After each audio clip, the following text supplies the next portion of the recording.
আসসালামু আলাইকুম প্রিয় শিক্ষার্থীবৃন্দ, সকলকে শুভেচ্ছা জানিয়ে আজকের এই পর্ব শুরু করছি। আমরা এই পর্বে একটি বিশেষ ধরনের সার্কিট সম্পর্কে কথা বলবো। এই সার্কিটের নাম হচ্ছে এনকোডার। তো এনকোডার কি সেটা বোঝার জন্য প্রথমে আমরা একটা চিত্রকে লক্ষ্য করি। আমরা যদি আমাদের একটা কম্পিউটারের কথা ভাবি, তাহলে আমরা দেখতে পাচ্ছি আমাদের একটি কম্পিউটারের পাশে আমাদের সঙ্গে কি থাকে, একটা সিপিইউ থাকে, সেন্ট্রাল প্রসেসিং ইউনিট। এর সঙ্গে এখানে আমাদের একটি কিবোর্ড থাকে, এই কিবোর্ডটি আমাদের সিপিইউ এর সাথে কানেক্টেড হয় এবং সিপিইউটি আমাদের মনিটরের সাথে কানেক্টেড হয়। তো এই টোটাল সিস্টেমটাকে যদিও আমরা একটা কম্পিউটার বলছি, আসলে কম্পিউটার বলতে যেটি বোঝায় সেটি হচ্ছে এই কম্পিউটারের ভিতরে একটি চিপস, যেটাকে আমরা সিপিইউ বা সেন্ট্রাল প্রসেসিং বলি। অর্থাৎ আমাদের এই যে সিপিইউ কেসিংটা আছে, এর ভিতরে একটা মাদারবোর্ড নামক সার্কিট আছে। সেই সার্কিটের ভিতরে সার্কিটের ভিতরে একটি চিপস আছে, এটার নাম হচ্ছে সিপিইউ মানে হচ্ছে সেন্ট্রাল প্রসেসিং ইউনিট। এই সেন্ট্রাল প্রসেসিং ইউনিটকে আমরা বিভিন্ন নামে ডেকে থাকি। কখনো এখানে সিপিইউ বলি, কখনো এটাকে আমরা মাইক্রো প্রসেসর বলি, কখনো এটাকে আমরা কম্পিউটার বলি। তো কখনো আমরা এটাকে প্রসেসর বলি। যাই বলি না কেন, সেটাকে আমরা কম্পিউটার বলি। তাহলে কম্পিউটার বলতে আমরা এই বাহ্যিক অর্থে এই টোটাল জিনিসটাকে বোঝালেও আসলে কম্পিউটার প্রকৃত অর্থে কিন্তু এর ভিতরে অবস্থিত ছোট্ট একটি চিপসের নাম, যেটাকে আমরা বলছি মাইক্রো প্রসেসর বা সিপিইউ বা সেন্ট্রাল প্রসেসিং ইউনিট। তো যাই হোক, আমরা যখন আমাদের কিবোর্ড থেকে কোনো একটি বর্ণকে টাইপ করি, আমরা জানি যে আমাদের কিবোর্ডে মানুষের বোধগম্য ভাষা থাকে। সেখানে ইংরেজি লেটার থাকতে পারে, বাংলা বর্ণ থাকতে পারে, বা অন্য কোনো ভাষার বর্ণ থাকতে পারে। তো আমরা কিবোর্ডে যখন একটি বর্ণ লিখি, একটি বর্ণ আমরা যখন এ টাইপ করি, তখন এই এ বর্ণটি আসলে কার কাছে যায়? কিবোর্ড থেকে এই এ বর্ণটি যায় আমাদের এই সিপিইউ বা সেন্ট্রাল প্রসেসিং ইউনিটের কাছে বা কম্পিউটারের কাছে। তো কম্পিউটারের নিজস্ব ভাষা আছে। কম্পিউটারের ভাষা হচ্ছে বাইনারি ভাষা। আমরা কম্পিউটারকে তার নিজের ভাষায় কথা বলতে দেখি, বাইনারি ভাষায় দুটি বর্ণ আছে, একটি 0 আর একটি হচ্ছে আমাদের 1। এই দুটি ভাষা ব্যবহার করেই মূলত আমাদের কম্পিউটার সকল কাজ করে থাকে। তাহলে আমরা কিন্তু কম্পিউটারকে কখনোই বাইনারি অর্থাৎ 0-1 দিয়ে কোনো ইনস্ট্রাকশন দিই না, আমরা দিই আমাদের ভাষায়। তাহলে মানুষের ভাষায় যে বর্ণগুলো বা যে সংকেতগুলো আমরা কম্পিউটারকে দিই, এই বর্ণ বা সংকেতগুলো কম্পিউটারের কাছে যখন পৌঁছায়, তখন সেটা কম্পিউটারের নিজস্ব ভাষা বাইনারি ভাষাতে রূপান্তরিত হয়। সাপোজ আমি যখন এ লিখি, তখন এর পরিবর্তে এখানে একটি বাইনারি কোড জেনারেট হয় 01000001। তাহলে এই যে কোড জেনারেট হলো, এই কোডটা হচ্ছে কম্পিউটারের নিজের ভাষা।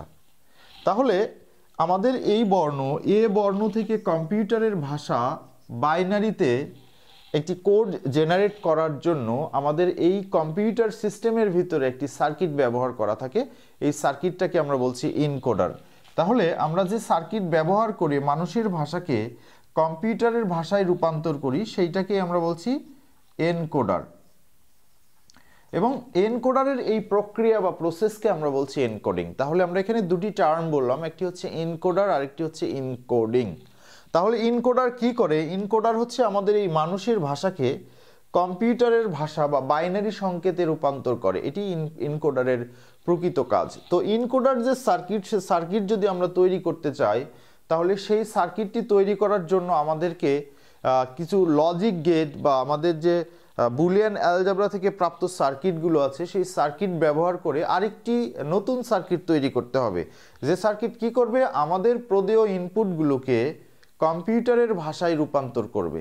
তাহলে আমরা বলছি যে সার্কিট মানুষের ভাষার বর্ণগুলোকে কম্পিউটারের ভাষায় রূপান্তর করে বা মানুষের ভাষাকে কম্পিউটারের ভাষায় রূপান্তর করে, সেই সার্কিটকে আমরা বলছি এনকোডার সার্কিট। এখন এই এনকোডার সার্কিটের আরও টেকনিক্যাল ডেফিনেশন দেওয়া যায়। এটা আমরা অ্যাজ ইউজুয়াল একটা ডেফিনেশন দিলাম। টেকনিক্যাল ডেফিনেশনে আমরা যেটা বলি যে এনকোডার সার্কিটে আমাদের যেটা হয় যে 2n সংখ্যক ইনপুট থেকে n সংখ্যক আউটপুট জেনারেট করা যে সার্কিটের কাজ, সেটিকে আমরা বলছি এনকোডার সার্কিট। অর্থাৎ এই সার্কিটের ইনপুট সংখ্যা থাকে 2n সর্বোচ্চ, এর কমও থাকতে পারে, দু একটি কম থাকতে পারে, বা এই নিয়ম অনুসারে কিছু কম থাকতে পারে। 2n সংখ্যক ইনপুট থাকবে এবং এই সার্কিটের n সংখ্যক আউটপুট থাকবে। n সংখ্যক আউটপুট থাকবে। আমরা একটু মনে রাখবো যে ইনকোডারের ইনপুট সংখ্যা বেশি থাকে ইনকোডার থেকে ইনপুট, তাহলে ইনকোডারের ইনপুট সংখ্যা বেশি থাকে। আর আমাদের আরেকটি সার্কিট আছে, এই সার্কিটের নাম হচ্ছে ডিকোডার সার্কিট। আমাদের ডিকোডার সার্কিটে আউটপুট সংখ্যা বেশি থাকে। ইনকোডারে ইনপুট সংখ্যা ইনপুট টার্মিনালের বেশি থাকে এবং ডিকোডারে আউটপুট টার্মিনাল বেশি থাকে। তাহলে আমরা এখানে একটি কথা বললাম যে ইনকোডার হচ্ছে এমন একটি লজিক সার্কিট বা এমন একটি বাইনারি সার্কিট যে সার্কিটের সর্বাধিক 2 টু দি পাওয়ার n সংখ্যক ইনপুট থাকে এবং n সংখ্যক আউটপুট থাকে। এই 2 টু দি পাওয়ার n সংখ্যক ইনপুটের কোনো একটিতে যদি আমরা ইনপুট দেই তাহলে n সংখ্যক আউটপুট লাইনে বিভিন্ন রকমের 0 1 এর কম্বিনেশন তৈরি হয়। এই সার্কিটকে আমরা বলি ইনকোডার। তো যাই হোক, আমরা একটা ইনকোডার সার্কিট তৈরি করব। আমাদের অনেক ধরনের ইনকোডার সার্কিট আছে। আমরা প্রথমত একটি ইনকোডার সার্কিট তৈরি করব যেটিকে আমরা বলছি 4/2 বা 4x2 ইনকোডার। আমরা একটু খেয়াল করে এই সার্কিটটাকে বোঝার চেষ্টা করব। আমরা যদি একটি সার্কিটকে বুঝতে পারি তাহলে কিন্তু এই সার্কিট থেকে আমরা অন্যান্য সকল ধরনের ইনকোডার তৈরি করতে পারবো। অর্থাৎ আমরা যদি একটি ইনকোডার বুঝতে পারি তাহলে অন্যান্য সকল ইনকোডার আমরা বুঝতে পারবো। তো আমরা কতগুলো ইনকোডারের নাম বলছি। ইনকোডার একটি আছে আমাদের 4x2 লাইন ইনকোডার, এরপরে আছে 8x3 লাইন ইনকোডার, এরপরে আছে 10x4 লাইন ইনকোডার, এরপরে আছে 16x4 লাইন ইনকোডার। তো এরকম আরও অনেক ইনকোডার আছে। তাহলে আমরা ইনকোডারের সংজ্ঞায় যেটি বললাম যে এর ইনপুট সংখ্যা হবে 2 টু দি পাওয়ার n। তার মানে আমরা যদি 2 টু দি পাওয়ার 2 বলি মানে 4 গুণন হচ্ছে 2, তাহলে 4 গুণন 2 হয়ে গেল। তো আমরা এই যে ইনকোডারের কথা বলছি, এই ইনকোডারে আমরা বলেছি যে ইনপুট সংখ্যা থাকে 2 টু দি পাওয়ার n সংখ্যক, আউটপুট সংখ্যা থাকে n সংখ্যক। তো আমরা যদি n সমান 2 ধরি তাহলে ইনপুট হয় 4, আউটপুট হয় 2। তাহলে এইটা একটা ইনকোডার সার্কিট। তো আমরা এই ইনকোডার সার্কিট তৈরি করার আগে আমরা একটি ইনকোডার সার্কিট তৈরি করব, সেটি হচ্ছে 8x3 লাইন ইনকোডার। কারণ 8x3 লাইন ইনকোডারের সাথে আমাদের একটি নাম্বার সিস্টেমের বিশেষ মিল আছে, যেটি হচ্ছে octal two binary. Octal two binary এই সিস্টেমটাকে আমরা এখানে ইমপ্লিমেন্ট করার জন্য যে সার্কিট বা যে ইনকোডার সার্কিট প্রয়োজন হয় সেটিকে দেখানোর চেষ্টা করব। তো আমাদের একটি ক্যালকুলেটরের কথা আমরা চিন্তা করি। একটি ক্যালকুলেটর, সাপোজ এই ক্যালকুলেটরে আমাদের কিছু বাটন দেওয়া আছে, ইনপুট বাটন। আমরা ধরছি এখানে 0 থেকে 7 মোট 8টি বাটন দেওয়া আছে। একটি বাটন 0, আরেকটি বাটন 1, আরেকটি বাটন 2, আরেকটি 3, 4, 5, 6, 7, এই মোট 8টি বাটন দেওয়া আছে। তাহলে 2 টু দি পাওয়ার আমরা বলছি 3 মানে হচ্ছে যে 8 এবং আমাদের আউটপুট হবে 3, যেহেতু n এর মান 3। তাহলে আমরা বলছি আমাদের আউটপুটটা 3টি টার্মিনালে প্রডিউস হবে। তাহলে এই যে একটা ক্যালকুলেটরের কথা আমরা বলছি, এই ক্যালকুলেটরে যদি আমি 0 বাটনটাকে প্রেস করি, অর্থাৎ এই বাটনটাকে প্রেস করি, তাহলে এই 0-র পরিবর্তে 0-র যে বাইনারি সেটি প্রডিউস হবে। তার মানে 0-র বাইনারি আমরা এখানে যেহেতু 3 বিটের জায়গা দেখিয়েছি, 3টি আমাদের আউটপুট টার্মিনাল থাকবে। অর্থাৎ আমাদের এই ইনকোডার সার্কিটটা হবে এরকম, যেখানে 8টি ইনপুট লাইন থাকবে এবং 3টি আউটপুট লাইন থাকবে।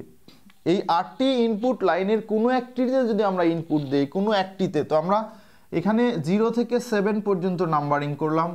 আর এখানে আমাদের 3টি আউটপুট আছে, 3টি আউটপুট টার্মিনাল আছে। তো এই আউটপুট টার্মিনালগুলো যদি 1 হয় তার মানে এখানে একটা লাইট জ্বলে উঠবে, লাইট জ্বলে ওঠা মানে 1, অথবা এটা 0 হতে পারে মানে লাইটটা না জ্বলা বা নিভে থাকা। তো সেক্ষেত্রে আমরা যদি 0 বাটনটাকে প্রেস করি তাহলে 3টি লাইটই জ্বলবে না। 3টি লাইট যদি না জ্বলে তাহলে আমাদের আউটপুটটা যেটা দেখাবে 0 0 0। আর আমরা যদি 7 বাটনটাকে প্রেস করি তাহলে 3টি লাইটই জ্বলে উঠবে, তখন আমাদের আউটপুট হবে 1 1 1। তার মানে আমরা বলছি আমাদের ইনকোডার সার্কিট এমন একটি সার্কিট যার সর্বাধিক 2 টু দি পাওয়ার n সংখ্যক ইনপুট থাকে এবং n সংখ্যক আউটপুট থাকে। আমরা এই 2 টু দি পাওয়ার n সংখ্যক ইনপুটের কোনো একটিতে যদি ইনপুট দেই, কারণ আমাদের এই ক্যালকুলেটরে আমরা কিন্তু অ্যাট এ টাইম 7টি বা 8টি বাটনেই প্রেস করতে পারবো না, আমরা কেবল একটি বাটনে প্রেস করতে পারবো। তাহলে আমাদের 2 টু দি পাওয়ার n সংখ্যক ইনপুট এবং আমাদের n সংখ্যক আউটপুট মানে 3, যেখানে আমাদের n সমান 3, তাহলে two to the power N সংখ্যক আমাদের ইনপুট সংখ্যা হচ্ছে two to the power N, output হচ্ছে আমাদের এন। তাহলে যেখানে এন ইজ ইকুয়াল 3 আমরা বলছি, এন ইকুয়াল 3 মানে 8টি ইনপুট, আউটপুট হচ্ছে আমাদের 3টি। এখন আমরা যদি যে কোনো একটি বাটনকে প্রেস করি, কারণ আমরা একটি ক্যালকুলেটরের অ্যাট এ টাইম একটি বাটন প্রেস করতে পারি, তো আমরা যদি একটি বাটন প্রেস করি তাহলে অন্য বাটনগুলো আনপ্রেস থাকবে। একটি বাটন প্রেস করা মানে এটা একটা সুইচ, বাটন মূলত একটি সুইচ, একটা সুইচ আমাদের বাসাবাড়ির যে সুইচগুলো আছে এই সুইচের মতো। তাহলে আমরা যদি বাটনটাতে চাপ দিই তাহলে কি হবে, বাটনটা বা সুইচটা অন হবে। সুইচটা অন হওয়া মানে হচ্ছে লজিক ভ্যালু 1 হয়ে যাওয়া। আর ওই সময়ে বাকি সুইচগুলো আনপ্রেস থাকবে, বাকি সুইচগুলো আনপ্রেস থাকা মানে হচ্ছে অফ থাকা। যেহেতু আমরা 0 বাটনটা প্রেস করেছি সেহেতু আমাদের আউটপুটে অর্থাৎ আমাদের এই ডিসপ্লেতে যদি আমরা 0 বাটন প্রেস করি 0 0 0 দেখাবে। সাপোজ আমি যদি 5 বাটনটাকে প্রেস করি তাহলে 5 এর লজিক ভ্যালু হবে 1, 5 এর লজিক ভ্যালু হবে 1, অর্থাৎ এই বাটনটা অন হবে। আর ঠিক ওই মুহূর্তে বাকি বাটনগুলো অফ থাকবে, বাকি বাটনগুলো অফ থাকবে এবং আমাদের আউটপুটে এই 5 এর ইকুইভ্যালেন্ট বাইনারি যেটা হয় 1 0 1, এই 1 0 1টা ডিসপ্লে হবে, অর্থাৎ 1 0 1 এরকম ডিসপ্লে হবে। তাহলে আমরা বলছি যে ইনকোডার সার্কিট হচ্ছে একটা সার্কিট যেটা কি করে, মানুষের বোধগম্য ভাষাকে কম্পিউটারের বোধগম্য ভাষায় রূপান্তর করে। কিভাবে করলো, আমি যদি বলি 5 একটি মানুষের বোধগম্য ভাষার বর্ণ বা ডিজিট।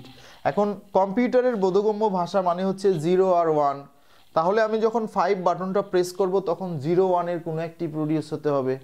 তাহলে 5 যখন প্রেস করব তখন 1 0 1 এটি প্রডিউস হবে। 5 যখন আমি প্রেস করব তখন 1 0 1 এটি প্রডিউস হবে। যে সার্কিট এই কাজটি করতে পারে সেই সার্কিটকেই আমরা বলছি একটি ইনকোডার সার্কিট। তো এই গেল আমাদের ইনকোডার সার্কিট। পরবর্তীতে আমরা ইনকোডার সার্কিট তৈরি করা দেখব।